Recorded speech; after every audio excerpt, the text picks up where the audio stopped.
All right, shit, we're recording.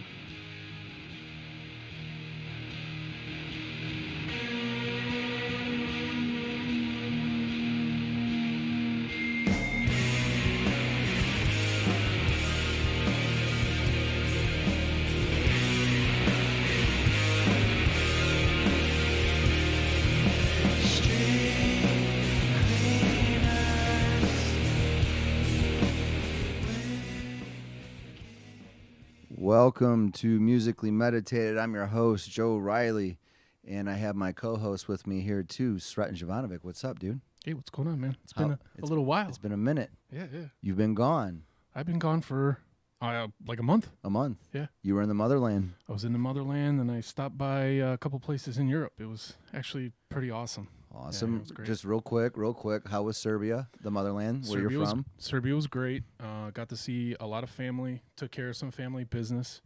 Got to stand up in a wedding. It was exhausting, but took care of some important things, and now I'm back to take care of other important things. I hope you were wearing your Musically Meditated podcast T-shirt everywhere you went. I did. I also shout out to Juice Pro Wrestling. I saw a couple.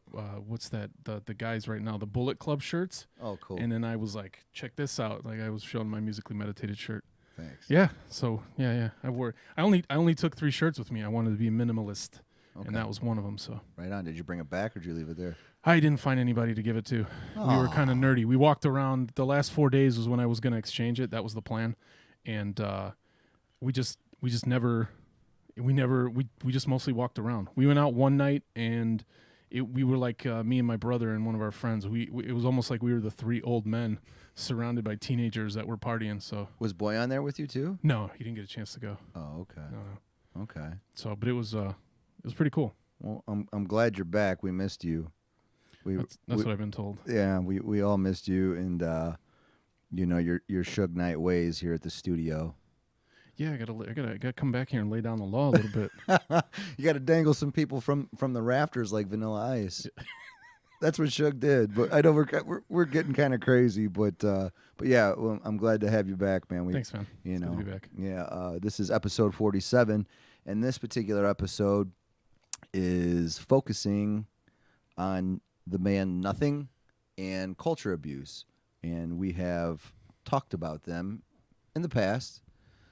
Few episodes, awesome stories. I know when we had Bobby Marcos here from Cloakroom, they're buddies of Nothing and kind of the same style of music, and I'm really into the new shoegaze third wave thing that's going on right now with rock and roll. So, The third wave. The third wave, and same with culture abuse. They're just a good time, a lot of fun.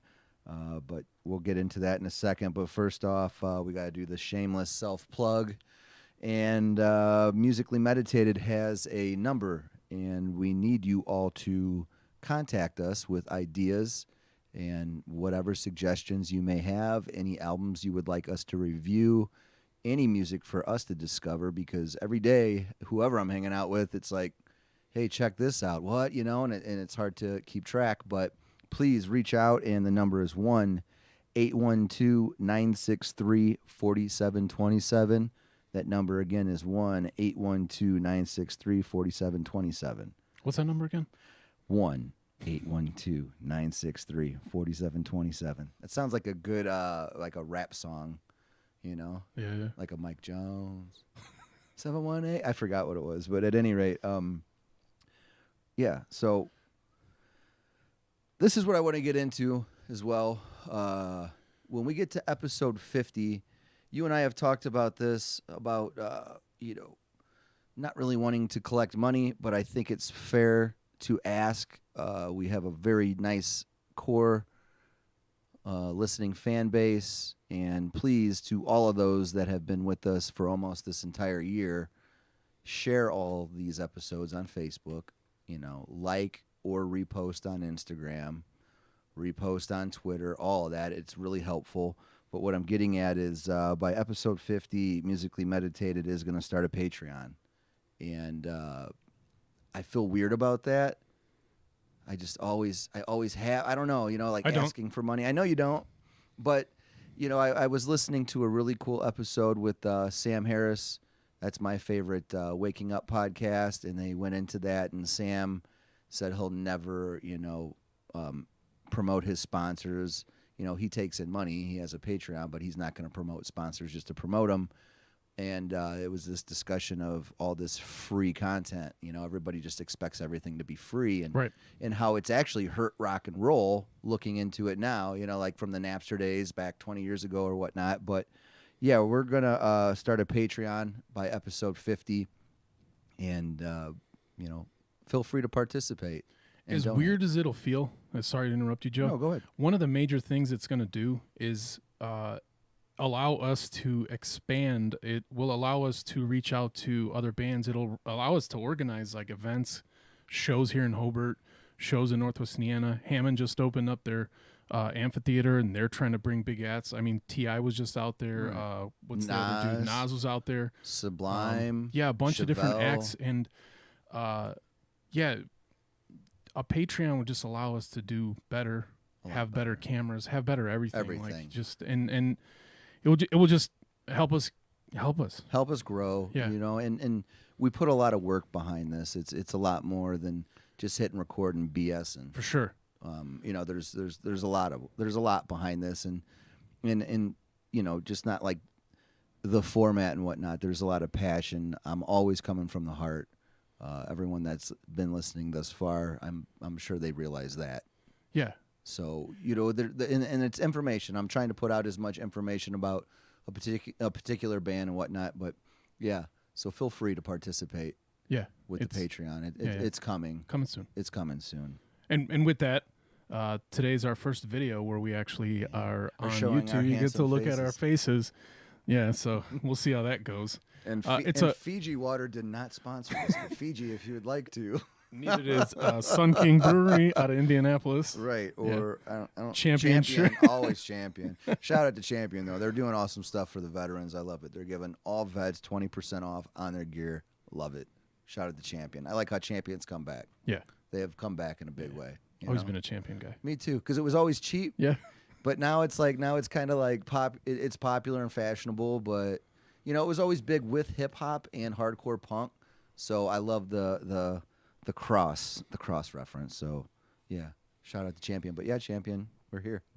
They're opening up a store in Chicago, so we're only like 45 minutes an hour away. So Yeah. maybe we could do a podcast at the Champion store. Why not? Why not? All right, but let's move on. What we're going to do real quick, too, is shout out to a few vloggers that have been showing us a lot of love. The first one is Vinyl X Denim. She is on Instagram, and I'm very jealous of her vinyl collection. And I reached out to her, I don't know, maybe about a month ago, and she responded back like, well, I've never listened to a podcast before, but I guess I'll start with yours. And she really liked it. And she's been really helpful in promoting us and what we're doing. And we have a lot of the same musical, I don't know, similarities and influences. And shout out to her. So everybody check her out and give her a follow. She's not on Facebook. She's only on Instagram, but her name is Vinyl X Denim. I don't know her real name, but thank you for everything that she's done. And Thank maybe you. we could do something, too, with her in the future. Yeah. Like a vlog, like a vinyl vlog. Yeah. Yeah, so subscribe to her on YouTube. I know she has a YouTube channel, and I know she has a link in her Instagram, so in her bio. But I'll move on to this, too. Mike Seatown. I believe he started with Dead End Hip Hop, which was like a vlog thing on YouTube. Started in like 2011, him and a bunch of dudes, and they would do hip-hop reviews. And if it wasn't for Mike Seatown and Anthony Fantano from the Needle Drop, I wouldn't be doing what I'm doing now. They are very influential to what I'm doing. And Mike Seatown has contacted me, through Musically Meditated. It was originally on Instagram, and he has done some stuff on Facebook. And it seems like he is super cool, and he will work with anyone and everyone. So hopefully we could have some nice collaborations coming up. He's all over the place as far as music goes, but he's kind of like me in a sense. Like, he could really dissect the hip hop, and then he loves the black metal and the death metal, and he's just a super, super cool guy. And I'm really, really happy that he's just been that inviting. And like digress back to Vinyl Denim. Thank you too, dear. We really appreciate everything you've done on social media for us. And moving on, and we're not going to do a hate mail on this episode because we didn't receive any. So that's a good thing. Yeah, yes. Everybody's loving us. Wait a Everybody's minute. loving us. What? I'm gone for a month. 6 weeks. No hate mail. None. That's garbage. Well, I bet we'll have some next week. Yeah, probably. Geared towards my fashion sense or something. Yeah, you look now good. that we're on camera. Is Sun King Brewery, are they sponsoring us tonight? Unfortunately not. What's up, guys? What's up? Yeah, right We're on. out of Indy. We'll go down there and record an episode. I like the Sunlight beer. That's my favorite. They make some good stuff. They do. But at any rate, we'll move on.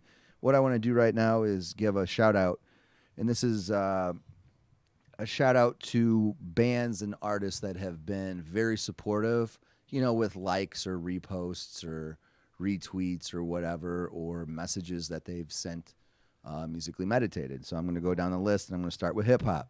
It's a short list, but we'll start with the dude who is by far like iconic as it gets, and that is Mr. Todd Shaw, aka Too Short. So thank you, Too Short, from the Bay Area. We appreciate that. The next one is Necro, the most filthiest man in the game. He just did a show with Immortal Technique at Joe's on Weed Street. Unfortunately, I wasn't able to make it to that. But Necro, thank you for the love.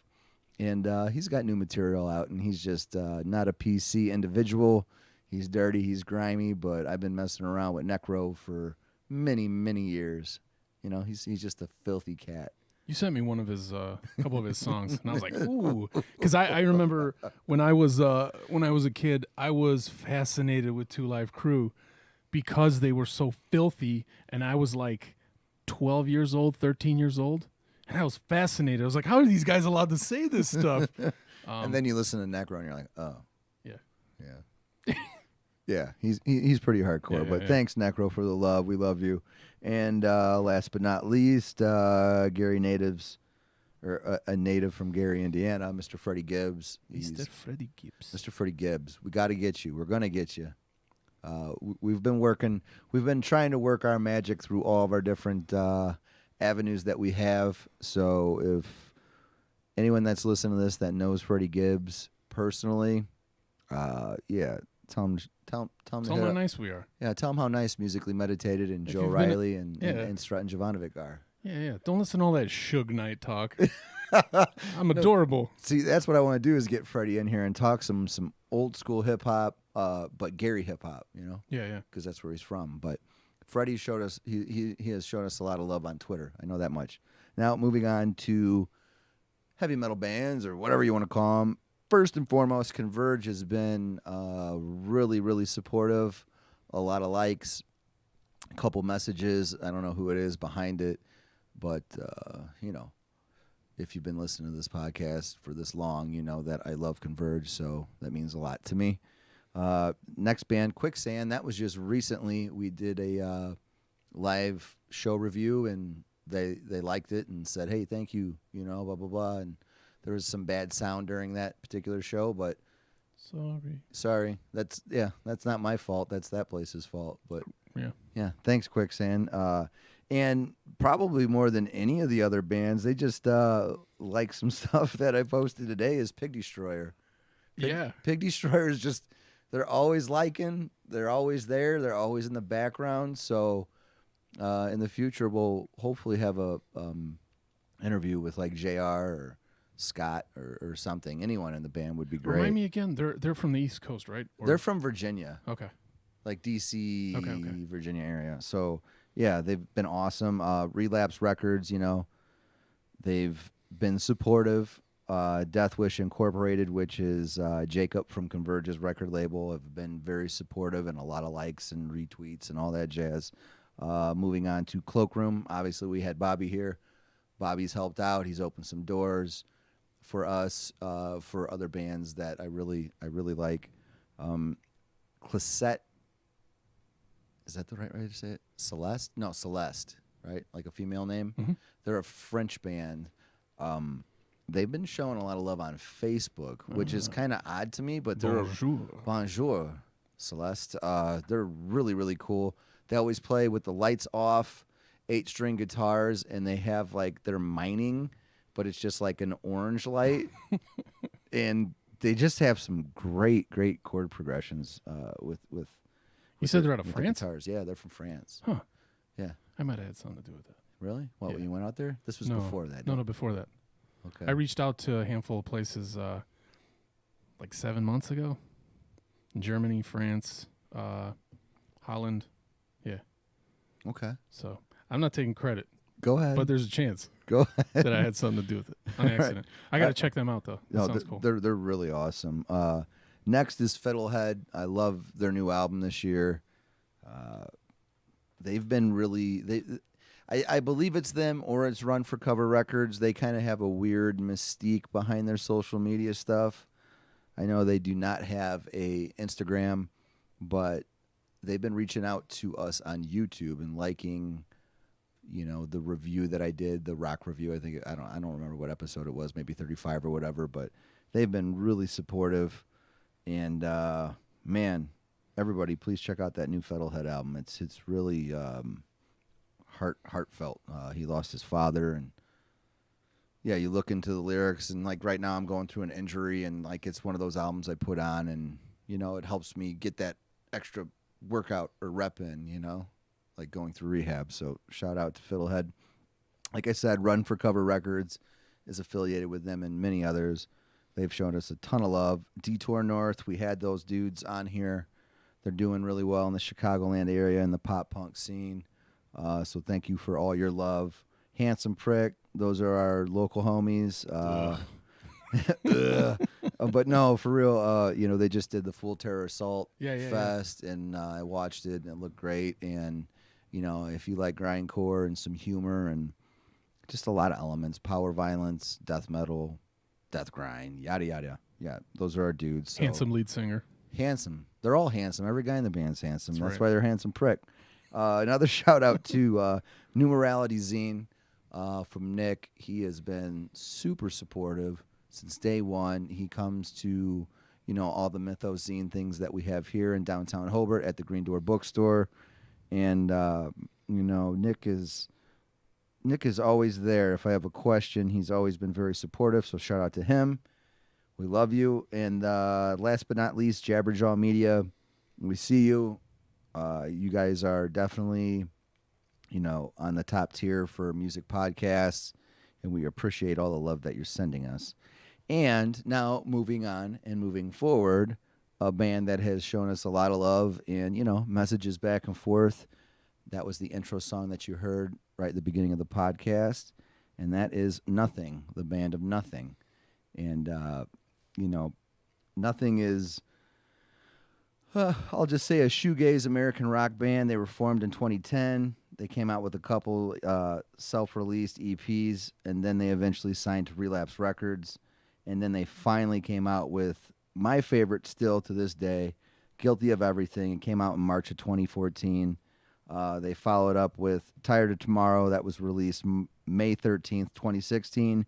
And then their third studio album, Dance on the Blacktop, which was released August 24th, 2018. So like I said, they mix a lot of really good elements of shoegaze, dream pop, and grunge.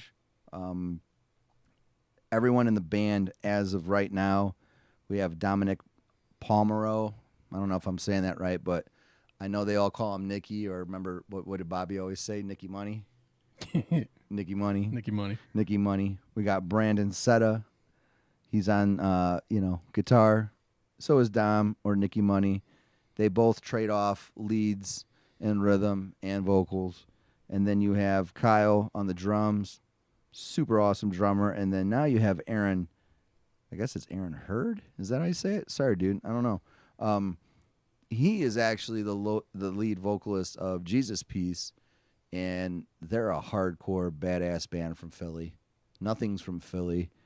And he just jumped in. I don't know the background story on that. It was always this dude named Nick Bissett. And I always liked Nick. I know he always had a lot to do with the songwriting process. And I believe he was on Dance on the Blacktop, on bass. But I don't know what happened. So nothing. Let us know. What happened to Nick? What happened? What happened, Nick? Where'd you go? But Aaron was cool. I saw him at the show. We'll get into that. But back to Nicky Money.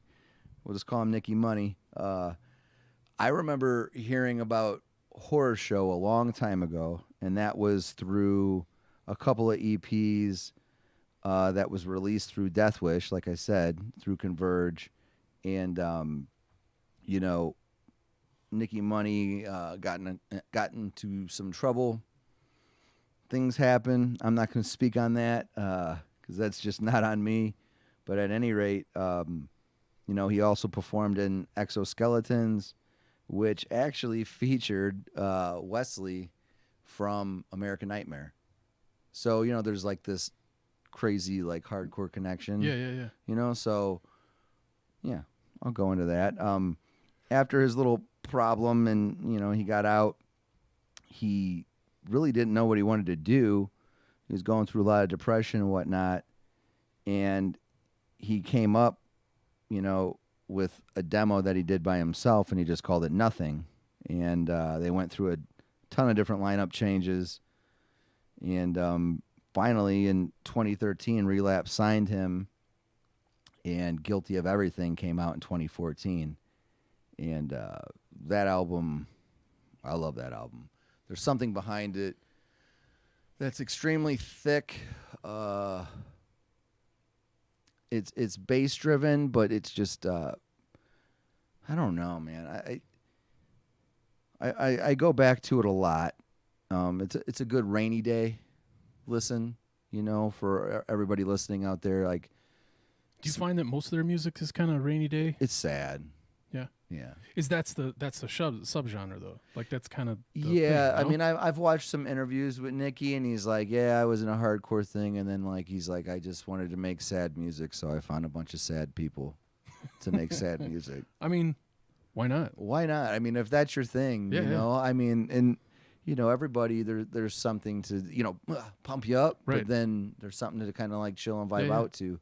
But what's cool with Nothing, especially with Guilty of Everything, like, yeah, it could be sad and maybe a little bit macabre and just a little bit depressing, but I don't know. There always seems like there's a little bit of light at the end of the tunnel, you know? And yeah, it's just a great album. After that, after whatchamacallit, Guilty of Everything, they came out with Tired of Tomorrow, which came out, like I said, in 2016. And, you know, it was their second release. It was quality. Eaten by Worms is my jam. Really cool album, or not album, but video. Everybody check that out. I wasn't able to see them during that tour.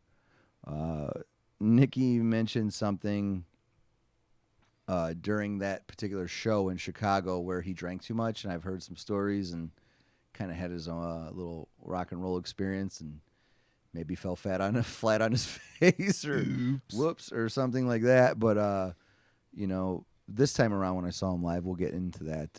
Everything was extremely professional, and when I saw him before, I'll get in that as well. It was a lot of fun. But what we're gonna do right now is we're gonna jump into Dance on the Blacktop. And Sreten, you know, I gave you some homework today, and I know you listened to a few of these singles before the actual album came out.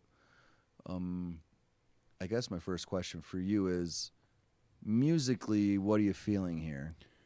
I see it is rainy day music. I do like it. What I usually, when you give me homework, I do two things. I try to listen to it 2 times all the way through. I only listened to once, but what I did do was that YouTube channel that's a radio station, but they put webcams up, that KEXP or something like that. Do you know what I'm talking about? Oh, yeah, they did some live stuff on there. Yeah, yeah. It was really good. Mm-hmm. And then I watched, or I read the comments, and the comments were all like, man, I can't believe that this radio station's got this band and the mix is good, because it did sound good. That kind of music tends to be tricky, especially in a small, like, enclosed space. Mm-hmm. Not that they scream. It's that thing we were talking about before right. we recorded, that that type of music, the vocals aren't, you're not going to be blowing out the microphones. You can, but then even then when they do, they back it up and sing it, like you said, like it's in the background. Yeah, background. But I enjoyed it. It did remind me of, it gave me some like 90s flashback stuff, like 90s like stuff, that the stuff that was popular that wasn't Korn and Limp Bizkit. Yeah, like right the before, other stuff. Yeah, like right before from that era, obviously, I'll talk about this like with certain tracks from this album, but they're definitely Deftones influenced. Oh, for sure. You could hear it. Yeah, like if anything, more self-titled album. So anybody listening, go back to our episode that we did that was just totally about Deftones self-titled album. There's that darkness and kind of like that chug-a-lug shoegaze, if that makes any sense. To digress back to, what is it, KEXP? What is that? I think I'm saying the wrong thing. Whatever it is, it's in Seattle, and it's like a radio show, station. And they do live stuff. And since you're saying rainy day, and let's just be real depressing about it, my best friend that passed away in 2014, he went and saw Nothing with me at Beat Kitchen. Rest in power to Mike Paris.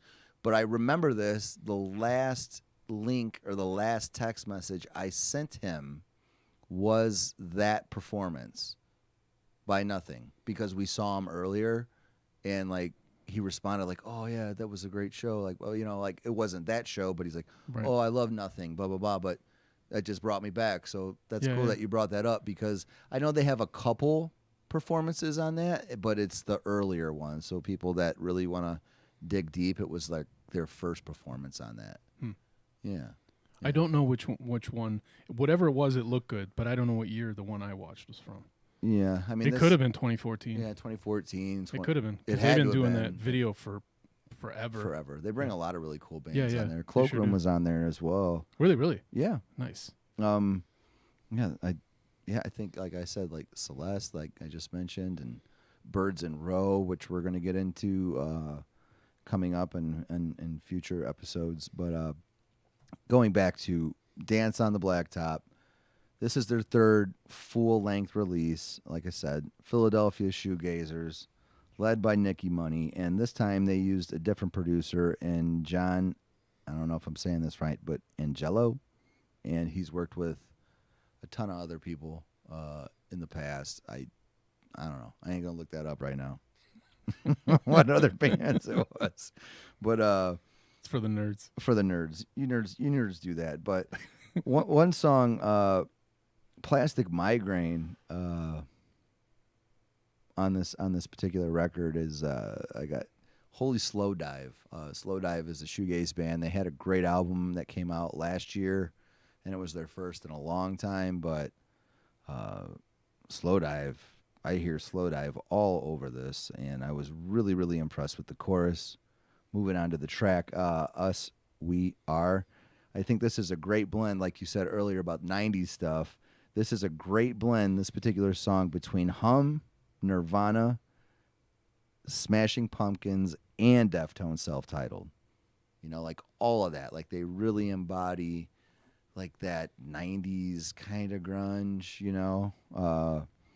but definitely I hear a lot of Hum breakdowns. I did. Yeah, I did. Speaking of Hum, and throw something at me if I'm totally missing the No, you got this. what I mean to say. I actually was listening to this while I was doing deliveries today at work. So today was beautiful outside. So I had my windows rolled down when I was listening to this, and it was a good soundtrack. Like it was good, like just driving music.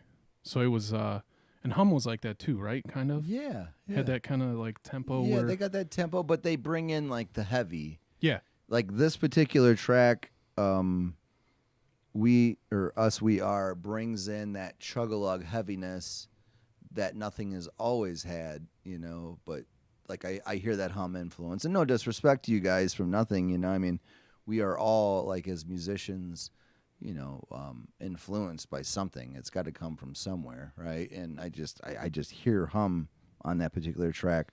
Moving on, and this is I hear this in the drums from Kyle, so shout out to Kyle from Nothing. But the song is Hail on Palace Pier, and you know what I hear in this? I don't know if you've ever heard of him, Sreten, but even the chord progressions and the guitar and just everything is the Stone Roses. So shout out to the Stone Roses. They're kind of like this forgotten Manchester band from England. Yeah. They were like after the Smiths, before Oasis, and they broke up. But yeah. You got it in there. I got it in there, man. I mean, people know who the Stone Roses are. Or at least if you don't, I Want to Be Adored is just a great track. I think I listen to that like at least once a month. But moving on. I mean, you got that Smith's reference. Oh, I had to throw a Smith reference. Yeah. You know, I had to. I wore a Smith shirt. Where there's one, there's many more. So there's got to be more. And a Deftones. I already threw a Deftones and a Smith reference. Yeah. Right? But moving on, this is my jam, my favorite track, because it's just a jam on this album. It's I Hate the Flowers. And with this album, more so than any of the other Nothing albums, there's really, really good guitar trade-offs. And when I first heard this, it was kind of a hard thing to digest. You know, one dude's doing one thing, the other dude's doing another. Do you know what I'm saying? Like, as far as guitars go, there's a lot of trim picking or, you know, a lot of, I don't know, just atmospheric, and then the other guy's doing the rhythm. But together on this song, it hits hardcore. And once again, I have to say it, a lot of Deftones influences on this track, you know, like more so than any of the others, you know? So, yeah. And then we'll move on to The Carpenter's Son. And this is just like a really pretty but yet sad song. They played it live. You can meditate to that shit. And I got to shit on you for a second, nothing. Uh-oh. Uh-oh. Uh-oh. But no disrespect, but the song You Wind Me Up, I'm just not a fan. Like, maybe it'll grow on me, but you guys are supposed to make me sad. This song is just a little bit too happy and chipper. I want to frolic to it. Like, just frolic in a field somewhere. That's going to be your that's going to be your criticism. Listen, guys. Listen. I'm tired of your music occasionally making me want to frolic. Yeah, I'm not trying to prance in a field of daisies to. Yeah, I just want to cry and think about my dead friends when I listen to your music. It makes me think of you had your dad on a couple weeks ago, and it was funny because he sees some. I mean, he's seen some legends, right? And when we list them off, they're all legends. When people think back, they think back with like positivity. You don't.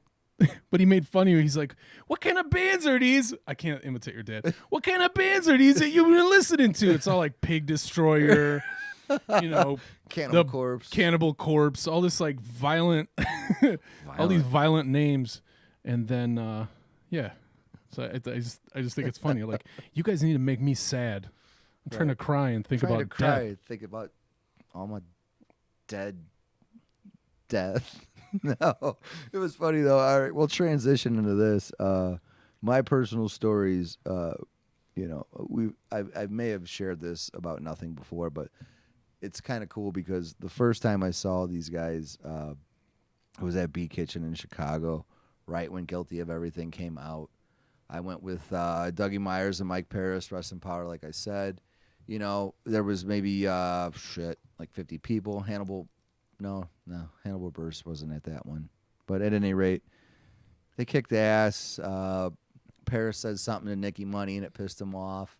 And he jumped at him kind of violently with the guitar. There's a picture. It's on their Instagram way back in 2014. I shared that with Nicky, too. He's like, "Oh, what happened with your buddy with the beer?" Because it's my buddy Doug, and he was wearing, like, the yellow hoodie. We've heard the story. Yeah. But, you know, and that was just, like, a really cool experience, and especially, you know, not to be so, you know, depressing, but to share that with your best buddies. So I have like this connection with Nothing, you know, and I feel like they are a great rock band that could be played on the radio if people gave a shit anymore about rock and roll on the radio. Yeah, they're another one in the long list of bands that you have talked about that I don't see any reason why they aren't on the radio. Yeah, but radio is kind of a dying thing too. But when we start our own radio station, don't worry, Nothing. Podcasts are where it's at. Look into the camera, Joe. Oh, which one? Oh, what? Podcasts are where it's at. All right, enough of that shit. Enough of that shit. But the first time though, like when I got into them, I stumbled across them through Tumblr, the Tumblr days, and you know, I started getting into more shoegaze shit just through discovery, like mainly through Spotify. But then I was kind of blown away because that's when Guilty of Everything was dropped by Relapse, and Relapse has just always been known for, death metal and shit. So it was cool for Relapse to kind of experiment with some different sounds and some different bands, So, yeah, shout out to Nothing. You guys are great, really great. Now, Sreten, let's transition. Okay. Now, so we we started low. Nothing. You guys are kind of depressing, but now we're gonna go high. Now we're going high. This is like a bipolar episode. That's right. We like to keep bipolar themes. We do. We get bipolar pretty often on here. Do we? Yeah. Do we really? Up and down, and well, no, that sounds a little sexual. It does. But we're gonna get into culture abuse, and first and foremost, with culture abuse, the Peach album is the shit. I did do a little research, and they lost some people during that, and it was a hard time when they were recording it, but there's something about culture abuse that resonates with me of like sunshine and party and good feel. And for those of you if you're listening for the first time, we're doing vinyl updates, where I'm doing some vlogs, and I did do a little Peach shout out, remember? Like I think it was like the first one on that, and I believe the record label is 6131, and they were really cool, and they've been supportive of us as well. But Peach is a great album, but the one that we're getting into is the new one. And not only that, I'd like to focus on the lead singer, which is David Kelling. And he said he wrote this particular album for his mom and to let her know that he's sorry. And you can find this on Noisy. And everything about culture abuse is very posy, It's a posy vibe, since day one when I first heard them. And, like, especially with David, not to take anything away from the rest of the band, like, guy has a very genuine smile. He seems happy. And not only that, like, he's a really, really good singer.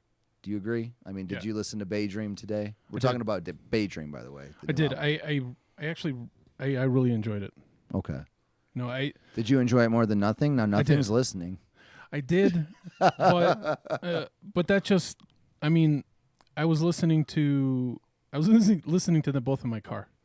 It's 80 degrees outside today. I had my windows rolled down. Nothing was good for me to thump on the side of my car door while I was listening. To who? To Nothing.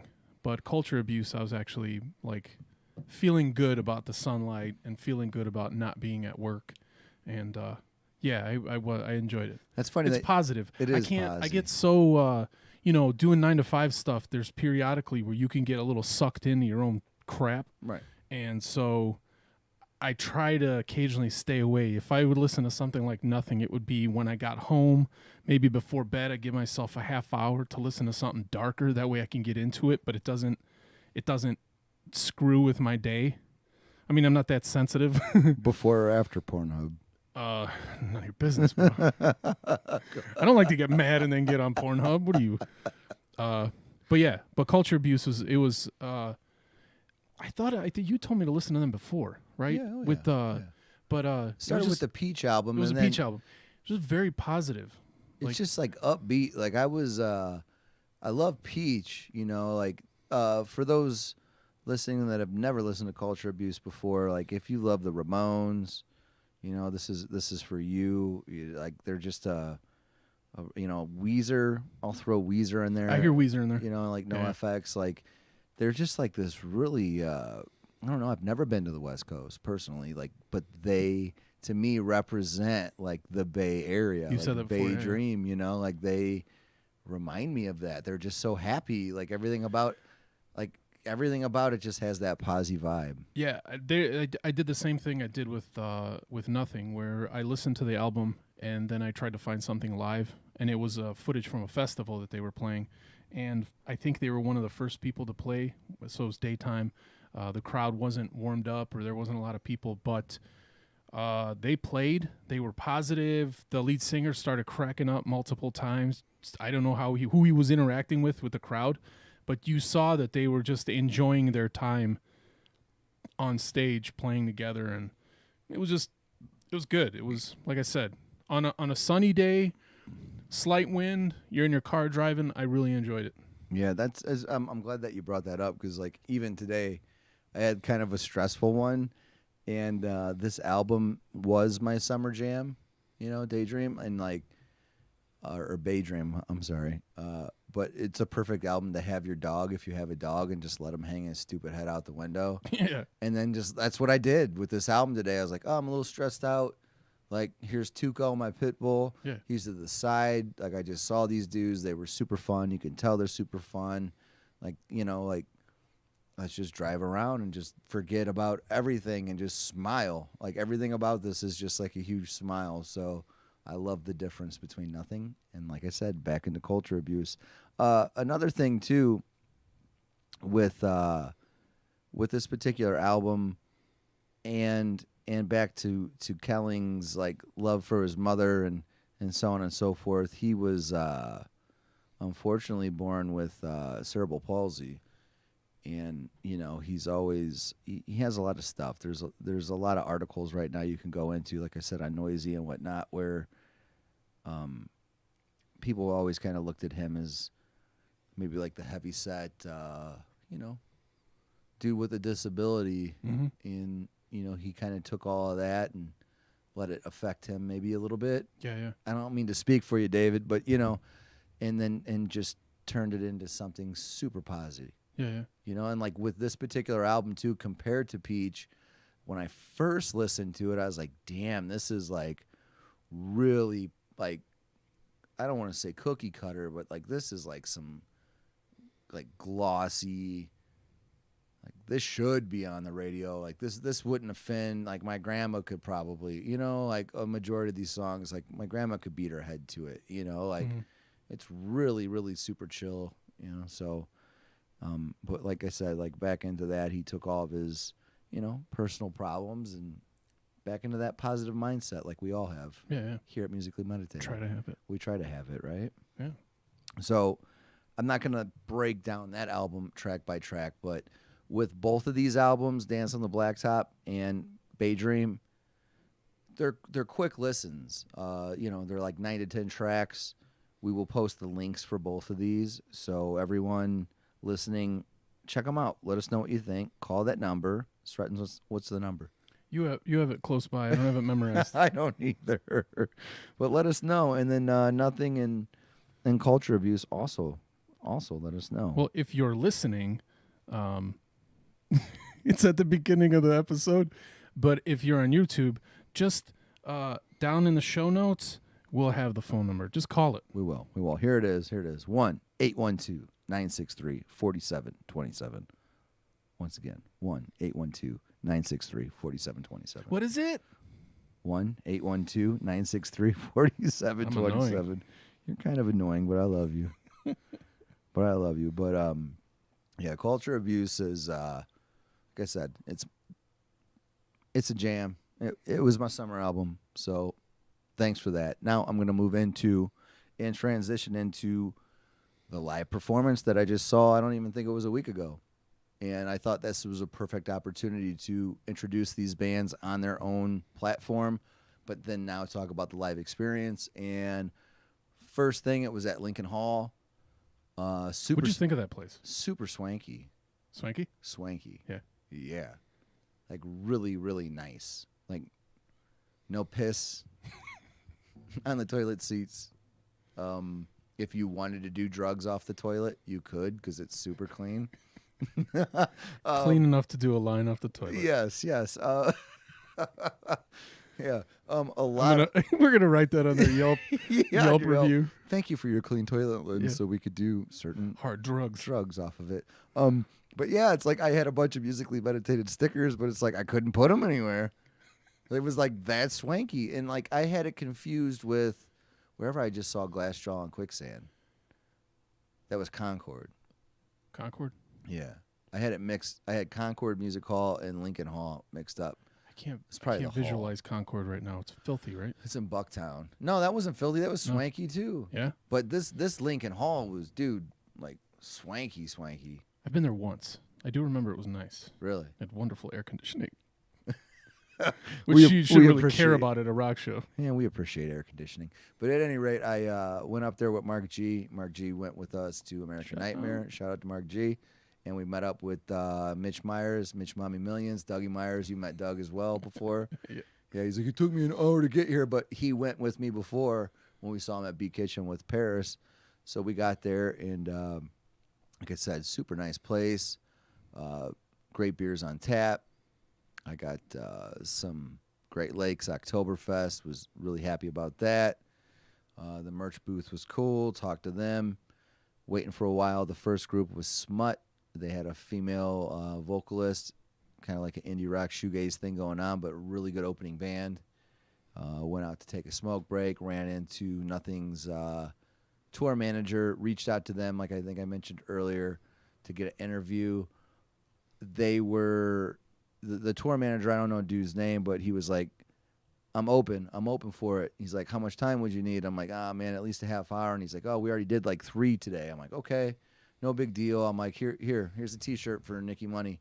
Give him a t-shirt. He's like, right on. I'm like, here's some stickers, right on. That's really nice of you. Really nice, yeah. And then, but Nicky, like, and with Nothing, like, they've been supportive for a long time. He hit me up, like right away, like, hey, thank you, like, blah blah blah, like, we'll get something going, get like a phone interview and shit. And here's something for you, Nicky.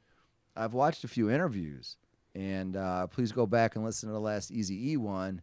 And what we're gonna do, if you're in the area, we are going to have an Eazy-E shot off. Like, who knows more about Eazy-E's solo songs? Yeah, me or him. And we're going to have a bottle of Jameson and Sreten. You are going to ask the questions. So, Nicky, you are being called out. You're being called out. You're being called out. Shots fired. But, yeah, apparently he's a big Eazy-E fan. So I wonder who knows more, Nicky or I. Me or Nicky? I know who I would bet on. Me? No offense, Nicky. Oh, you no. ass. No offense to Nicky. Uh-oh. I think it's you. You think so? Yeah. Oh, shots fired. Shots fired. But at any rate, only one way to find out. Only one way. Only one way. We'll get you. If we could do a phone interview too, I guess it doesn't have to be in person. No, if it's a shot thing, it has to be in person. It has to be in person because a phone interview, I could definitely help you cheat. Right. And then Brandon, the other guitarist, I'd like to talk some Deftones with him. So, and then Aaron, the new bass player, some hardcore shit. And then Kyle, he seems cool too, the drummer. We'll see what's up. We'll see what's up with his punk knowledge. We'll see. Moving forward. So Lincoln Hall was super clean. Super clean. The band was super nice. The band was nice. Yeah, I'll go into that. Smut was cool. And then Culture Abuse. Here's something with Culture Abuse. Super fun. Short, like the set was short, but they weren't they weren't the headliner, and that's okay. But they got up there, did their thing. Only thing I got to say, back to David, is he's a really good singer, and I don't know, like, if it's just like a punk thing or if he gets excited, but dude, just sing. Stop shouting. Being mean, but, you got a voice like that. He's a really good singer, so maybe just focus on that. I don't know. I'm being a dick, but it is what it is. That's just my opinion. Like, Joe, you're a highly influential person in the music world. Okay. If you say something, people should maybe listen. Just sing, dude. Right? You don't have to shout all the time. We're a fan. We're fans. Just sing. But no, their performance was really cool. I got some good live footage. Maybe we'll put that link on this particular episode. And then moving into Nothing, man, they were really professional. The sound was amazing. The vocals were great. They just tore it up. I don't know. It just seemed like I could see Nothing in Culture Abuse and Smut more so at Reggie's Rock House instead of Lincoln Hall.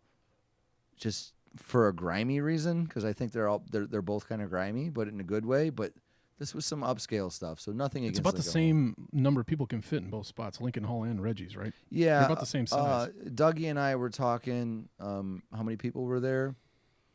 I was saying like 350. He was saying 400. Mm-hmm. So that's a good crew. That's a good group. And like I said, compared to Beat Kitchen, when I first started to listen to Nothing, there were 50 people. So what I'm happy about, and it's like a total hipster statement, is it's nice to see a band progress like that. You know, I mean, it's not going to happen overnight. Like, we know that as podcasters, we're not going to get 1 million subscribers overnight. This is hard work, and you can tell these dudes put into it. And I like what I see moving forward, like for rock and roll. And I just wish they had a better platform to promote their music. Not necessarily commercial, but just for more people to know about them. Yeah, yeah. Because they're important, and so is Culture Abuse. You know, like for both of those bands, like they should be known, they should be listened to, and you definitely need to check them out. And now, we are going to move on to a little segment called "I Like, Don't Like What You Like." Uh-oh. So, Sreten, I think maybe you were living under a rock because you kind of know, but you don't. But you don't. The whole MGK, Machine Gun Kelly versus Eminem thing. As far as what I do like, I like the fact that MGK took shots at Eminem, because in my opinion, he has sucked for like the last 10 years. And his album last year sucked so bad. So everybody listening, go back to episode 11, and you can hear me talk a little bit more about that with Mike Barth, and, just really digest it. And I'm not the only one. And Eminem took a lot of shots at a lot of critics with Kamikaze that he just randomly dropped. So MGK came back, and, it seems like a little bit premeditated, like, just a little planned out. A little planned out, but that's okay, because hip-hop, down to the nature of it, it's all about battle rap, and I think it's a great thing for hip-hop. So I'm happy that MGK did what he did. I'm not the biggest fan of him, but I have been listening to him for a long time, like his earlier mixtapes. He's like a Cleveland dude. The song "Lead on Me" is very, very. Oh man, I don't even know how to describe it. No, but like on a serious note, like it's like a third person thing. Like, you think he's talking about his girlfriend, but he's talking about his addiction to heroin, and it's pretty heartfelt. It's a deep song, so a lot of people have been shitting on him from what I've seen online. As a shit MC, and who is this guy calling him out? And I know who he is, and I think he's a pretty dope MC. I mean, Puff Daddy signed him, so that says something. I wasn't a fan of him doing like acoustic rock shit or whatever. Like, he's trying to like jump into different genres, but kudos to him taking shots at Eminem. As far as I like what you don't like, the Eminem fans immediately, when he came back with his first diss track, like, it was like a sniper thing with MGK's face in it, like, I'm ruining your career. And it was a pretty decent diss by Eminem, but it was like, not the best, but he's obviously doing MGK a huge favor, right? Because, I mean, it is Eminem. Right. So nice.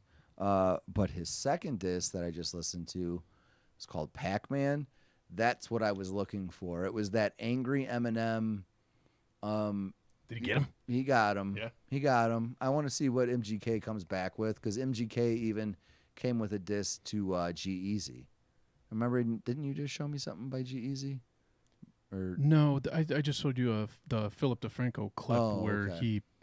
he posted like a thing with the crowd all giving somebody the finger, and he tried to make it assume like he was standing in the crowd, and the whole crowd was giving Eminem a finger. Yeah, but it was Fall Out Boy's fans. Yeah. Yeah. So, yeah, that doesn't help MGK's credibility. Whoops. But, thumbs up to him to, he's the little guy, like, he's the little guy that was influenced by Eminem as a kid all the way, and he feels the same way I do, in my opinion, that Eminem's music has sucked for about the past decade, and he called him on it, and I think it's good for M, because, and then, Eminem came out with this Kamikaze thing, and he's taking shots at a lot of things that, like, I agree with like shitty mumble rap, but that wasn't a full album? It was just one song. Oh, it was just one song. MGK's song was just one song. Okay. I might be wrong, but I'm the pretty Eminem sure. thing. I thought so. Eminem came out with that album tail end of last year, right? that's the garbage. That's the bad one. The bad one. And then I thought that once this whole thing happened, then I'm wrong. I thought he came out with another full album. He did. It's called Kamikaze. Okay. And he's taking shots. But like you said, like the publicity thing, he came out with that, and then MGK came out with his diss, like right when it came out. So like there's a connection there. Yeah. But originally it all happened because MGK said something about his daughter on Twitter. Like he said that she was hot and she was underage. Mm-hmm. Now, that's not acceptable in my opinion. Like there's certain things that are off limits, I think, with a lot of things in life, with me especially personally, like kids, wives, family, like that ain't cool. And I think MGK was maybe joking, but then wanting some clickbait. And Eminem didn't like it, but he didn't really say anything. And then he came out with this album, like, whatever, 2 weeks ago, and took a couple shots at him. And then ironically enough, MGK just had his whole diss track for him. So then Eminem dropped his first diss track against him. Like I said, it's okay. But then today I listened to the second one. I was like, okay. There it is. But it's good for Eminem. He needs a fire under his ass because he sucks. Like, I don't mean it like that, but he has sucked. You know, like, I don't want him to be so angry all the time, but I'm glad someone lit a fire under his ass. When your coolest stuff comes out in angry form, when your best rhymes are like angry rhymes, and you're tired of it or you don't want to be angry anymore, it's probably tough. I thought it was shitty that MGK, like, he took shots at Haley, his daughter, in his diss track. It is. But then Eminem's first diss track, like, my cousin Ian's a big fan. Shout out to Ian. He's like, oh, blah, blah, blah. And, like, Mike Barth, too, like, oh, what'd you think about that? I'm like, I want Eminem to, like, really hurt his feelings. You know, like, go below the belt. Right. And he did. Yeah. Yeah, with the second one, he was like, he said something about MGK's daughter. And then in relation to him being a heroin addict, like, he went pretty deep. Well, it's like, but that's that thing. It's like if you're gonna bark at the best, you know. But it takes that. So it's the art of hip hop. So, you know, I like it. I like it. But what you don't like is the fact that you think MGK sucks. Like, he doesn't suck. Like, the dude's been around. Is he doing clickbait shit? Is there something behind the scenes? Probably. But let's move on to this as well. Don't like what you like. There's been this unfortunate trend of rappers overdosing and dying. And Mac Miller, his death, you know, I never, you know, obviously I never met the guy. I got into him, you know, he was kind of a YouTube phenomenon, and I watched his career grow. I wasn't the biggest fan, and I'm just really bummed out, man, that he passed away. Like, it just, you know, like, what was the XXXTentacion? Like, I didn't really know about him. I'm a little bit older, but I went back and researched, and I like some of his stuff. But, you know, Mac Miller just dropped something on Tiny Desk, and it was really cool, and you can kind of see his personality, and kind of a shy guy, and you could just tell he's, you know, just like a sweetheart, like a nice dude. And it's just unfortunate that his demons, I guess, got the best of him. And I don't like what you like I did this before with XXXTentacion with the Happy Birthday Hip Hop episode. I saw some, like, really shitty things on social media, and I don't get that. I don't know why people they can't respect the dead. You know, there was like this crazy thing, and it's like he was dating Ariana Grande. I don't know if I'm saying that right. Something like that. Yeah. Some pop star, and she's a beautiful lady. And they were like some people were placing blame on her, you know, like, which isn't fair at all. And then it turned into this, like, you know, like, kind of like a feminist thing, like, women aren't to blame if a guy makes this decision, but in respect for both of them, like, this isn't about that. Like, this man lost his life, and I'm just sick of, like, you know what I'm saying? Like, reading into that. Yeah. And you know, I mean, this man has lost his friends have lost someone, his mother, you know, Ariana Grande, this was his boyfriend. Like, this isn't about, like, any any angle, any like political, like nothing. Like this is obviously a problem, and what I'm getting at is, I don't really know what he overdosed on, but if I had to gamble on this, and no disrespect to his friends and family, I'm sure it has something to do with some sort of opiate. And what I'm getting at is the opiate thing doesn't discriminate. No, that's what I was going to add to it. Okay. When somebody, we talked about this off mic multiple times. There's a weird thing that people think that if somebody is hooked on drugs, especially opiates, especially from like a pain injury or something like that, it doesn't take much. The statistics are crazy that it really only takes a handful of times. Just like, say your doctor gives you a round of stuff that's stronger because you got a heart injury with a lot of pain, you're hooked, and it will take the rest of your life to try to kick that.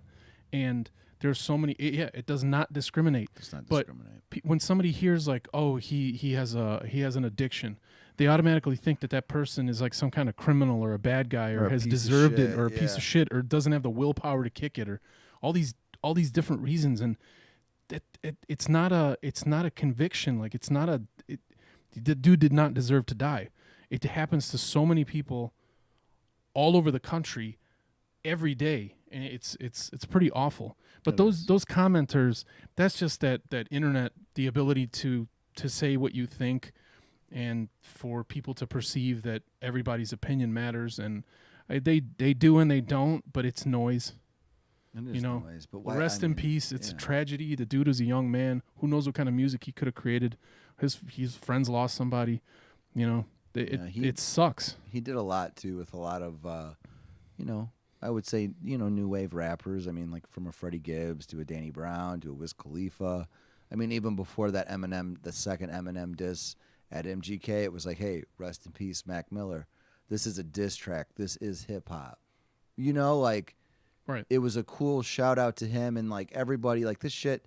Yeah, there's some personal jabs, but like diss tracks for hip hop is where it's at, and it's cool for the culture. And it was really cool for M to tip his hat to that dude. I mean, I just remember like first listening to Mac Miller years ago. Like Donald Trump was one of his songs, or You Can Have My Hat, or Best Day Ever, and I really liked his earlier stuff, man, like a lot. And he just released this new one. And on Tiny Desk, Thundercat's playing bass. Remember I did a Thundercat review a long time ago? Yeah. Like with Kendrick Lamar, like Thundercat just shows up and plays bass on it. Yeah, and he's like on the album, and the sky was the limit for the dude, and it's just it's really unfortunate that he had to pass away, obviously. And I don't like what you like, people, when you put out that negativity, man, like that negative social media bullshit. Like that's not cool, and to judge a man or to judge a woman like, oh, she was bad in the relationship, it led him to it. No, or to judge him like, oh, he was an addict, like blah blah blah. He gets, just stop. Yeah, just stop.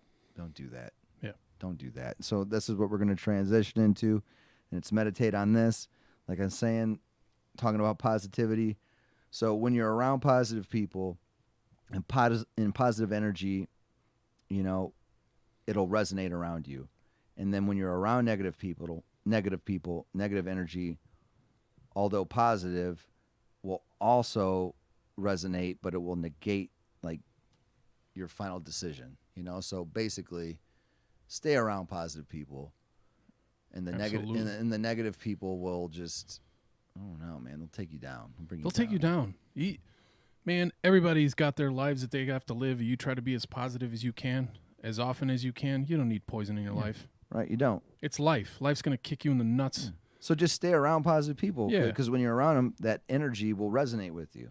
Exactly. But, when you're with negative people, that energy will take away from your positivity. You know what I'm saying? So just stay away from negative people. Don't let them bring you down. And like I said, when people use their Facebook and social media platforms to promote their negative opinions, I'm guilty of it. I got upset a couple weeks ago, like just don't. Just It's too block easy. it. It's just too easy to It's too easy to go give your down. opinion. It's too easy to go back and forth. It's too easy to get caught up in it. And on that platform, doesn't matter. It On that doesn't. platform, does not matter. No. So So keep that PMA. But yeah, positive mental attitude. Listen to more Dave Matthews. you had to throw that in there. Listen to more Dave. But yeah, everybody, please check out, Nothing, Dance on the Blacktop, Culture Abuse, Bay Dream. Really, it's a good high and low there, but good rock and roll. Yeah. They were awesome live. Next week, everybody look forward to another rock review. And check out these albums. Birds in Row is the artist. Tomb Mold and the third one, I don't know. I might just focus on those two, but that will be coming up next week. We might have a third thrown in there, but I'm in a rock and roll mood these days, so that's what we're going to do. Sreten and I will be back. Tail end of the summer, coming in the fall. It's a good time for rock. It is. But yeah, everybody check out Musically Meditated. Please subscribe on all platforms. I hope we look really good on this video, right, Sreten? And We don't look bad. I hope not. But yeah, call. Let us know what's up. 1-812-963-4727. Subscribe to us on YouTube, Facebook, everything. Everything. Spotify. Thank you. We're out there. Thanks, Joe. Adios.